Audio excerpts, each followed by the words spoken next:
Assalamualaikum warahmatullahi wabarakatuh. Dalam kesempatan ini, kami sebagai kelompok doa yang terdiri dari Azura Najwa Azahra, Fahya Citra Valentina Supriyanto, Francisco Lingga, Muhammad Gozan, serta Nafa Rizky Oktavia ingin mempresentasikan mengenai peradaban Romawi kuno. Yuk kita mulai. Letak geografis Romawi kuno berada di semenanjung Apennina atau sekarang lebih dikenal dengan nama Itali. Romawi kuno adalah peradaban yang tumbuh dari komunitas pertanian kecil yang terbentuk di semenanjung Italia pada abad ke-9 Masehi. Peradaban ini dikembangkan oleh suku Latia yang menetap di sisi kiri lembah Sungai Tiber, Italia Tengah, dikelilingi oleh banyak bukit seperti Palatin, Capitolin, dan Aventin, dengan lembah atau daratan rendah yang luas dan subur terentang sampai tepi pantai Laut Tirrenia. Sistem pemerintahan. Dalam jurnal organ-organ negara dalam sistem ketatanegaraan kerajaan Romawi kuno, karya Muhammad Pasha Nur Fauzan menyebutkan 3 sistem pemerintahan Romawi kuno. Pada 700 sampai 500 sebelum Masehi, Romawi kuno menerapkan sistem monarki dengan Romulus sebagai raja absolut yang pertama. Sistem monarki runtuh setelah pemberontakan Lucius Junius Brutus. Tahun 500 sampai 27 sebelum Masehi, Romawi kuno menerapkan sistem pemerintahan republik. Pada masa ini penduduk dibagi menjadi 2 golongan, yaitu patrisia, bangsawan dan aristokrat, serta plebea atau masyarakat biasa. Pada masa pemerintahan republik terjadi secesio atau aksi mogok melakukan semua aktivitas dengan cara menarik diri dan berdiam di atas bukit. Sebagai bentuk proses atas ketidakadilan mereka sebagai golongan plebea. Pada 27 Masehi sampai 1453 Masehi, Romawi menerapkan sistem pemerintahan kekaisaran dengan kaisar sebagai kekuasaan pemerintahan tertingginya, dengan 3 elemen utama dalam sistem pemerintahan, yaitu adalah pemerintahan pusat, militer, dan pemerintahan provinsi.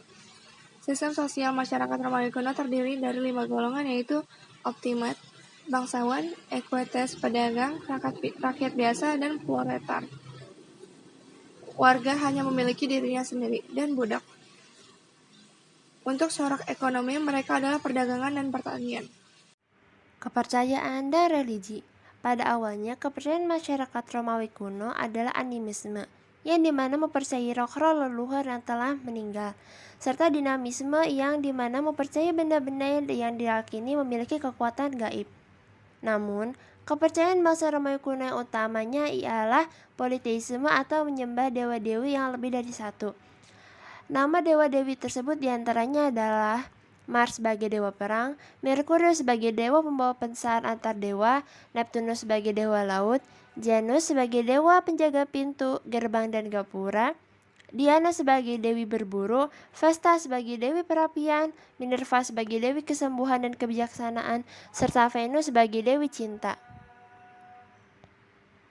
Dewi utama mereka adalah Dewa Yupiter, yang dimana raja dari para dewa yang memerintah bersama Dewi Juno, yaitu istrinya. Masyarakat Romawi kuno juga membangun kuil-kuil untuk menyembah kepada dewa-dewi mereka, seperti kuil Diana yang dibangun untuk pemujaan Dewa Diana, serta Temple of Jupiter Optimus Maximus yang dibangun untuk pemujaan Dewa Yupiter. Masyarakat Romawi kuno juga melakukan ritual pemujaan atas dewa-dewi yang dibersamai oleh para augur, yaitu pendeta kuil. Yang pertama ada Colosseum. Colosseum Roma merupakan salah satu bangunan Romawi kuno yang paling terkenal dan menjadi objek wisata dunia.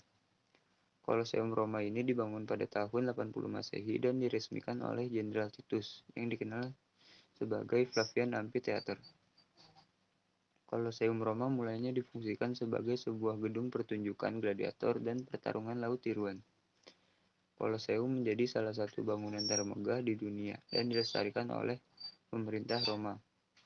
Bangunan Colosseum yang berbentuk gelanggang besar berbentuk oval ini dibangun dari batu, beton, dan marmer, serta dapat menampung 50.000 orang.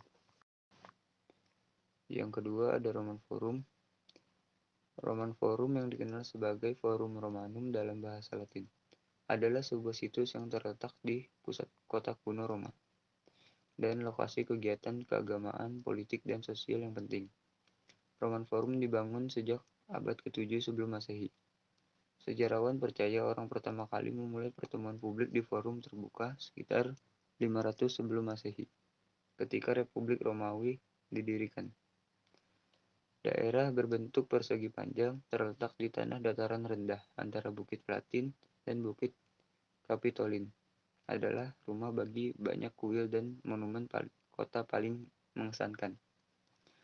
Saat ini, Forum Roman adalah salah satu situs wisata paling terkenal di dunia. Yang ketiga ada Tembok Hadrian.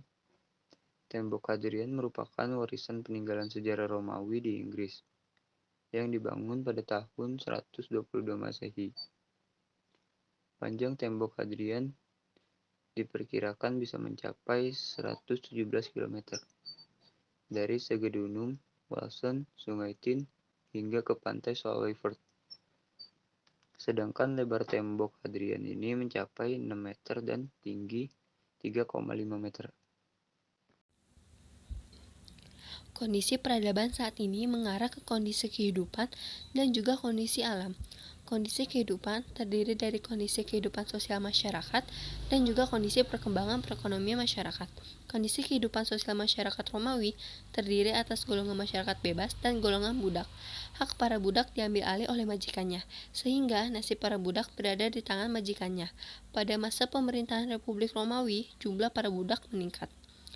Kondisi perkembangan perekonomian masyarakat Romawi cukup pesat pada masa pemerintahan Kaisar Octavianus. Perdagangan berkembang pesat dan semua pelabuhan di sekitar Laut Tengah menjadi pusat perdagangan dan pusat pelayaran. Romawi juga menjalin hubungan perdagangan dengan daerah-daerah yang berada di sekitar Laut Tengah dan bangsa Cina. Kondisi alam Romawi kuno didominasi oleh pegunungan. Tepi pantai Romawi berhutan lebat dan rumputan untuk ternak sejak zaman kuno. Sungai Tiber membentuk lembah di mana kota Romawi berkembang. Iklim di sekitar Romawi baik untuk tumbuhan hijau dan memiliki curah hujan yang cukup untuk bertani. Sekian presentasi dari kelompok kami, kurang lebihnya mohon maaf. Semoga materi tersampaikan dengan baik. Wassalamualaikum warahmatullahi wabarakatuh.